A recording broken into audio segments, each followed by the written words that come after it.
എല്ലാവർക്കും നമ്മുടെ പുതിയ വീഡിയോയിലേക്ക് സ്വാഗതം. ഇന്നത്തെ നമ്മുടെ റെസിപ്പി നല്ല രുചിയും മണമുള്ള നല്ല സൂപ്പർ ടേസ്റ്റി ആയിട്ടുള്ള നാവിൽ വെള്ളം മുറുന്ന ഒരു മാങ്ങ അച്ചാറാണ്. ഈ ഒരു സെയിം രീതിയിൽ കുറച്ച് കാര്യങ്ങൾ നമ്മൾ ശ്രദ്ധിക്കുകയാണെങ്കിൽ ഒരുപാട് നാൾ നമുക്ക് ഈ ഒരു മാങ്ങാച്ചാർ സ്റ്റോർ ചെയ്ത് വെക്കാൻ പറ്റും.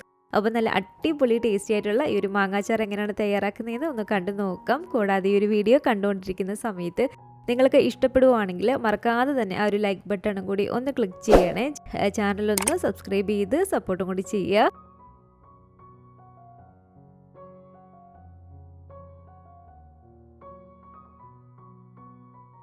അപ്പോൾ നല്ല സൂപ്പർ ടേസ്റ്റി ആയിട്ടുള്ള ഒരു മാങ്ങാച്ചാർ റെഡിയാക്കാൻ വേണ്ടിയിട്ട് ഞാനിപ്പോൾ ഇവിടെ 1.5 കിലോ അളവിൽ മാങ്ങ ആണ് കേട്ടോ എടുത്തിരിക്കുന്നത്. കറക്റ്റ് 1500 ഗ്രാമോളം മാങ്ങ ഉണ്ട് ഇത്. നമ്മൾ ഇതുപോലെ മാങ്ങാച്ചാറൊക്കെ ഉണ്ടാക്കാൻ എടുക്കുന്ന സമയത്ത് മാങ്ങ എടുക്കുമ്പോൾ വാടി പോയിട്ടുള്ളതൊന്നും എടുക്കാതിരിക്കുക. നല്ല ഫ്രഷ് ആയിട്ടുള്ള മാങ്ങ തന്നെ ഇതുപോലെ എടുക്കുക. ഈ ഒരു മാങ്ങ എല്ലാം തന്നെ നന്നായി കഴുകി നന്നായിട്ട് തുടച്ചെടുത്ത് വെച്ചിരിക്കുന്നതാണ് കേട്ടോ. ഒട്ടും വെള്ളമേ ഇല്ലാതെ നമുക്കിത് കുറച്ചധികം നാൾ സൂക്ഷിക്കാനുള്ളതാണ്. അപ്പോൾ ഒട്ടും തന്നെ ഇതിൽ ഈ ഒരു മാങ്ങയിൽ വെള്ളമേ കാണാൻ പാടില്ല. ഇതുപോലെ നമ്മൾ നന്നായിട്ട് വെള്ളമയൊക്കെ ഉണ്ടെങ്കിൽ തുടച്ചെടുക്കുക. ഒട്ടും തന്നെ വെള്ളമേ ഇല്ലാതെ വേണം നമ്മൾ മാങ്ങ എടുക്കാൻ വേണ്ടിയിട്ട്. ഇനി നമുക്ക് ഈ ഒരു മാങ്ങ ഒന്ന് കട്ട് ചെയ്തിട്ട് എടുക്കാം. സാധാരണ നമ്മൾ ഇൻസ്റ്റന്റ് ആയിട്ടുള്ള മാങ്ങാച്ചാറൊക്കെ ഉണ്ടാക്കുന്ന സമയത്ത് ചെറിയ ചെറിയ കഷ്ണങ്ങളൊക്കെ ആക്കിയല്ലേ കട്ട് ചെയ്തിട്ട് എടുക്കുന്നത്. ഇതിൽ നമ്മൾ കുറച്ചും കൂടി ഒന്ന് വലിപ്പത്തിൽ ഈ ഒരു രീതിക്കാണ് കേട്ടോ കട്ട് ചെയ്തിട്ട് എടുക്കേണ്ടത്. ഞാനതൊന്ന് കാണിച്ചു തരാം. ഇതുപോലെ നമ്മൾ മാങ്ങ നടുവിൽ നിന്ന് ഇതുപോലെ രണ്ടായിട്ട് കട്ട് ചെയ്തെടുത്തതിന് ശേഷം ഇത് കണ്ടില്ലേ, ഈ ഒരു വലിപ്പത്തിൽ വേണം നമ്മളിത് കട്ട് ചെയ്തിട്ട് എടുക്കാൻ വേണ്ടിയിട്ട്. അതുപോലെ തന്നെ കട്ട് ചെയ്തിട്ട് എടുക്കുമ്പോൾ അകത്തെ ഉള്ളിലെ ഒരു കുറച്ച് കട്ടിയുള്ള ഒരു ഭാഗം ചേർത്ത് വേണം നമ്മളിത് കട്ട് ചെയ്തിട്ട് എടുക്കാൻ വേണ്ടിയിട്ട്. അപ്പോൾ ഇങ്ങനെ നമ്മളൊരു മാങ്ങ കട്ട് ചെയ്തിട്ട് എടുക്കുകയാണെങ്കിൽ കുറച്ചധികം നാൾ വെച്ചാലും ഇതങ്ങ് പെട്ടെന്ന് മാങ്ങ അങ്ങ് അലുത്തു പോകത്തില്ല. അപ്പം ഈ ഒരു രീതിയിൽ നമ്മളൊന്ന് കട്ട് ചെയ്തിട്ട് എടുക്കുക. അപ്പോൾ മാങ്ങ എല്ലാം തന്നെ കട്ട് ചെയ്തെടുത്തിട്ടുണ്ട്. ഇത് അത്യാവശ്യം വലിയൊരു പാത്രത്തിലേക്ക് ഞാനൊന്ന് മാറ്റി കൊടുക്കുകയാണ്. ഇനി നമുക്കിതിലേക്ക് വേണ്ടത് ആവശ്യത്തിനുള്ള ഉപ്പാണ്. ആദ്യം ഞാൻ ഇതിലേക്ക് ഒരു 4 ടേബിൾ സ്പൂൺ അളവിൽ ഉപ്പാണ് കേട്ടോ എടുത്തിരിക്കുന്നത്. ആദ്യം ഇതുപോലെ ഒരു 3 ടേബിൾ സ്പൂണോളം ഇട്ട് കൊടുത്തിട്ടുണ്ട്. എന്നിട്ട് നന്നായിട്ട് നമുക്കിതൊന്ന് മിക്സ് ചെയ്ത് നോക്കാം. അതിനുശേഷം ഇതിലേക്ക് ആ ഒരു ടേബിൾ സ്പൂൺ കൂടി ചേർത്ത് കറക്റ്റ് 4 ടേബിൾ സ്പൂണോളം ഇപ്പോൾ ഉപ്പ് ചേർത്ത് കൊടുത്തിട്ടുണ്ട്. അപ്പോൾ 4 ടേബിൾ സ്പൂൺ ഉപ്പ് ചേർത്ത് നന്നായിട്ട് മിക്സ് ചെയ്തെടുത്തതിന് ശേഷം ഇത് നമുക്ക് കുറച്ച് സമയം ഒന്ന് മാറ്റി വെക്കാം.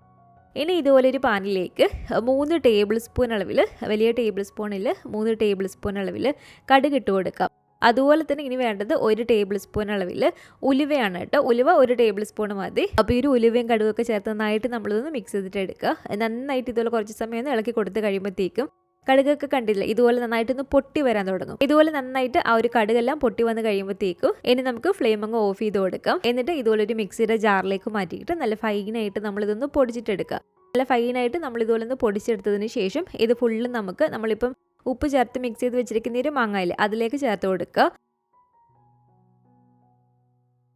ഇനി നമുക്കിതിലേക്ക് വേണ്ടത് 3/4 കപ്പ് അളവിൽ, അതായത് 11 ടേബിൾ സ്പൂൺ അളവിൽ കാശ്മീരി മുളക് പൊടിയാണ്. ഞാനിപ്പോൾ ഇവിടെ എടുത്തിരിക്കുന്നത് നമ്മുടെ ഒരു മാങ്ങാച്ചാറ് നല്ലൊരു കളറും കൂടെ ഒക്കെ കിട്ടാൻ വേണ്ടിയിട്ട് കാശ്മീരി മുളക് പൊടിയാണ്. സാധാ എരിവുള്ള മുളക് പൊടിയൊന്നും നമ്മൾ ഇതുപോലെ 3/4 കപ്പ് ഇതിലേക്ക് ചേർത്ത് കൊടുക്കരുത്. എരിവങ്ങ് കൂടിപ്പോകും. അപ്പോൾ പ്രത്യേകം ശ്രദ്ധിക്കാം. 3/4 കപ്പ് അളവിൽ കാശ്മീരി മുളക് പൊടിയാണ് ഇട്ട് കൊടുത്തിരിക്കുന്നത്. അതായത് 11 ടേബിൾ സ്പൂൺ അളവിൽ കാശ്മീരി മുളക് പൊടി ഇട്ട് കൊടുത്തിട്ടുണ്ട്. അപ്പോൾ ഇനി ഇതെല്ലാം കൂടി ചേർത്തിട്ട് നമ്മൾ നന്നായിട്ട് വീണ്ടും ഇതൊന്ന് മിക്സ് ചെയ്തിട്ട് എടുക്കുക. നന്നായിട്ട് ഇതുപോലെ മിക്സ് ചെയ്ത് എടുത്തതിന് ശേഷം ഇനി ഇതിലേക്ക് ചേർത്ത് കൊടുക്കേണ്ടത് 1 ടേബിൾ സ്പൂൺ അളവിൽ കായത്തിന്റെ പൊടിയാണ്.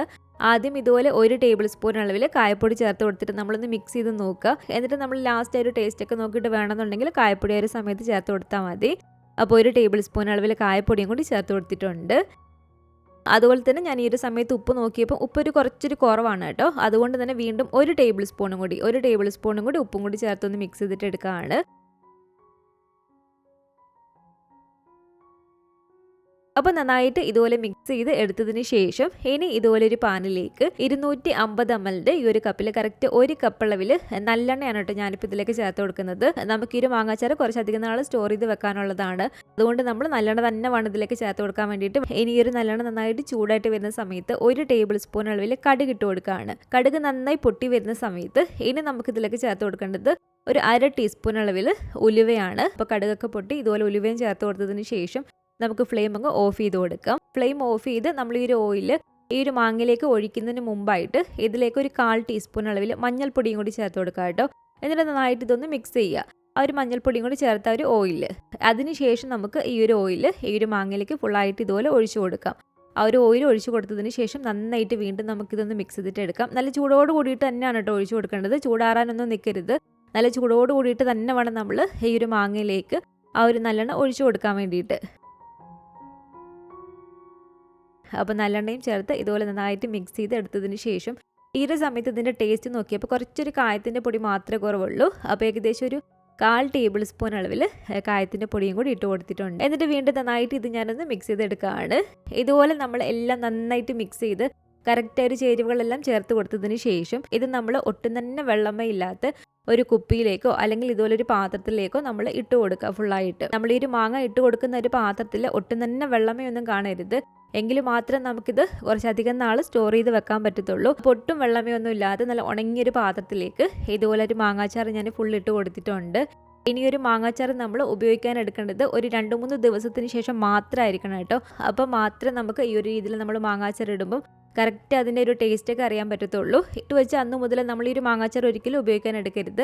ഒരിക്കലും നമുക്കതിൻ്റെ ഒരു കറക്റ്റ് ടേസ്റ്റ് അറിയാൻ പറ്റത്തില്ല. ഒരു 2-3 ദിവസത്തിന് ശേഷം മാത്രമേ നമ്മൾ ഈ ഒരു മാങ്ങാച്ചാർ എടുക്കാവുള്ളൂ. അപ്പോൾ ഇതുപോലെ ഞാനൊരു പാത്രത്തിലേക്ക് ഒട്ടും വെള്ളമേ ഒന്നുമില്ലാത്തൊരു പാത്രത്തിലേക്ക് മാറ്റിയിട്ട് ഒന്ന് അടച്ച് വെച്ച് കൊടുക്കുകയാണ്. അടച്ച് നമ്മളിത് റൂം ടെമ്പറേച്ചറിൽ തന്നെ വെച്ചാൽ മതി. ഇപ്പം നമ്മൾ ഫ്രിഡ്ജിലേക്കൊന്നും എടുത്ത് വെക്കണ്ട. അടച്ച് വെച്ച് കൊടുത്ത് ഒരു 2 അല്ലെങ്കിൽ ഒരു 3-4 ദിവസത്തിന് ശേഷം നമ്മളിത് തുറന്ന് നോക്കുക. ഇതിപ്പോൾ ഞാനൊരു 2 ദിവസത്തിന് ശേഷമാണ് കേട്ടോ ഇതൊന്ന് തുറന്ന് നോക്കുന്നത്. ഇതിപ്പോൾ കണ്ടില്ല, ആ ഒരു ഓയിലൊക്കെ നന്നായിട്ട് മുകളിലേക്ക് വന്ന് കുറച്ചും കൂടി നല്ലൊരു അടിപൊളിയായിട്ട് തന്നെ നമുക്ക് കിട്ടിയിട്ടുണ്ട്. ഇപ്പോൾ ഈ 2ാമത്തെ ദിവസം ഞാനിത് തുറന്ന് കാണിച്ചതേ ഉള്ളൂ. ഞാനിപ്പോൾ ഇത് ഉപയോഗിക്കുന്നത് ഒരു 4 ദിവസത്തിന് ശേഷമാണ്. അപ്പോൾ 4ാമത്തെ ദിവസമൊക്കെ നമ്മൾ ഈ ഒരു മാങ്ങാച്ചാർ നോക്കുന്ന സമയത്ത് കറക്റ്റ് അതിൽ ആ ഒരു ചേരുവകളൊക്കെ പിടിച്ചിട്ട് നല്ല സൂപ്പർ ടേസ്റ്റ് ആയിരിക്കട്ടെ കഴിക്കാൻ വേണ്ടിയിട്ട്. ചോറിനൊപ്പം ഈ ഒരു മാങ്ങാച്ചാർ മാത്രം മതി. അതുപോലെ തന്നെ നമ്മൾ ഈ ഒരു മാങ്ങാച്ചാർ ഇട്ട് കഴിയുമ്പം ഇത് സ്റ്റോർ ചെയ്യുന്ന സമയത്ത് ശ്രദ്ധിക്കേണ്ട ഒരു കാര്യം, കുറച്ചധികം നാൾ തന്നെ നമുക്ക് ഇതുപോലെ മാങ്ങാച്ചാർ ഉണ്ടാക്കിയാൽ സ്റ്റോർ ചെയ്ത് വെക്കാൻ പറ്റും. അപ്പോൾ പ്രത്യേകം ശ്രദ്ധിക്കേണ്ട കാര്യം എന്താണെന്ന് വെച്ചാൽ നമ്മൾ ഈ ഒരു മാങ്ങാച്ചാർ ആദ്യം പറഞ്ഞ പോലെ തന്നെ ഇട്ട് കൊടുക്കുന്ന ഒരു ഭരണിയിലാണെങ്കിലും കുപ്പിയിലാണെങ്കിലും ഒട്ടും തന്നെ വെള്ളമയം കാണാൻ പാടില്ല. വെള്ളമയൊക്കെ നന്നായിട്ട് തുടച്ച് ഉണങ്ങിയെടുത്തതിന് ശേഷം മാത്രം ആ ഒരു മാങ്ങാച്ചാർ അതിലേക്ക് ഇട്ട് കൊടുക്കുക. 4-5 ദിവസമൊക്കെ നമുക്കിത് പുറത്ത് വെക്കാം. അതിനുശേഷം നമ്മളിത് സ്റ്റോർ ചെയ്യണമെങ്കിൽ ഫ്രിഡ്ജിൽ വേണം കേട്ടോ സ്റ്റോർ ചെയ്യാൻ വേണ്ടിയിട്ട്. ഫ്രിഡ്ജിൽ വെച്ചിട്ട് വേണം നമ്മളിത് ഉപയോഗിക്കാൻ വേണ്ടിയിട്ട്. അതുപോലെ തന്നെ നമ്മളിത് ഓരോ തവണ ഫ്രിഡ്ജിൽ നിന്നൊക്കെ എടുക്കുന്ന സമയത്തും അതിലേക്ക് നമ്മൾ സ്പൂൺ ഇട്ട് കൊടുക്കുമ്പം ആ ഒരു സ്പൂണിലും ഒട്ടും തന്നെ വെള്ളമയൊന്നും കാണാൻ പാടില്ല. ഒട്ടും വെള്ളമയൊന്നും ഇല്ലാതെ നല്ല ഉണങ്ങിയൊരു സ്പൂൺ വെച്ചിട്ട് വേണം നമ്മളിത് എടുക്കാൻ വേണ്ടിയിട്ട്. അങ്ങനെയൊക്കെ ശ്രദ്ധിച്ചെങ്കിൽ മാത്രമേ കേട്ടോ നമുക്ക് ഈ ഒരു മാങ്ങാച്ചാർ കുറച്ചധികം നാൾ സ്റ്റോർ ചെയ്ത് വെക്കാൻ പറ്റത്തുള്ളൂ. ഇത് മാത്രം മതി നമുക്ക് ചോറുണ്ടാൻ വേണ്ടിയിട്ട്. നല്ല സൂപ്പർ ടേസ്റ്റും നല്ല അടിപൊളി മണമുള്ളൊരു മാങ്ങാച്ചാറാണ്. അപ്പം ഈ ഒരു രീതിയിൽ നിങ്ങൾ ഉണ്ടാക്കി നോക്കുകയാണെങ്കിൽ നിങ്ങളുടെ അഭിപ്രായങ്ങളൊക്കെ മറക്കാതെ തന്നെ നമ്മുടെ കമൻറ്റ് ബോക്സിൽ ഒന്ന് വന്നറിയിക്കുക. അതുപോലെ തന്നെ ഈ ഒരു വീഡിയോ ഇഷ്ടപ്പെട്ടെങ്കിൽ മറക്കാതെ തന്നെ ഒരു ലൈക്ക് ബട്ടണും കൂടി ഒന്ന് ക്ലിക്ക് ചെയ്യണേ. നിങ്ങളുടെ ഫാമിലിയും ഫ്രണ്ട്സും ഒക്കെ ആയിട്ട് നമ്മുടെ ഈ ഒരു വീഡിയോ ഒന്ന് ഷെയർ ചെയ്ത് കൊടുക്കുക. പുതിയതായിട്ട് ഈ ഒരു ചാനൽ ആരെങ്കിലും കാണുന്നുണ്ടെങ്കിലും ഇതുവരെയായിട്ടും ഈ ഒരു ചാനൽ സബ്സ്ക്രൈബ് ചെയ്തിട്ടില്ലെങ്കിലും താഴെ കാണുന്ന ഒരു സബ്സ്ക്രൈബ് ബട്ടണും കൂടി ഒന്ന് പ്രസ് ചെയ്ത് സപ്പോർട്ട് ചെയ്യുക. കൂട്ടത്തിൽ കാണുന്ന ബെല്ലൈക്കണും കൂടെ ഒന്ന് ക്ലിക്ക് ചെയ്ത് അതിൽ ഓൾ എന്നൊരു ഓപ്ഷൻ തന്നെ കൊടുക്കുകയാണെങ്കിൽ ഞാൻ പുതിയ പുതിയ റെസിപ്പികളൊക്കെ ഇടുന്ന സമയത്ത് നിങ്ങൾക്ക് അതിൻ്റെ നോട്ടിഫിക്കേഷൻ കിട്ടുന്നതായിരിക്കും. ഇൻഷാ അല്ലാഹ് വീണ്ടും നമുക്കിതുപോലെ നല്ലൊരു റെസിപ്പി ആയിട്ട് കാണാം.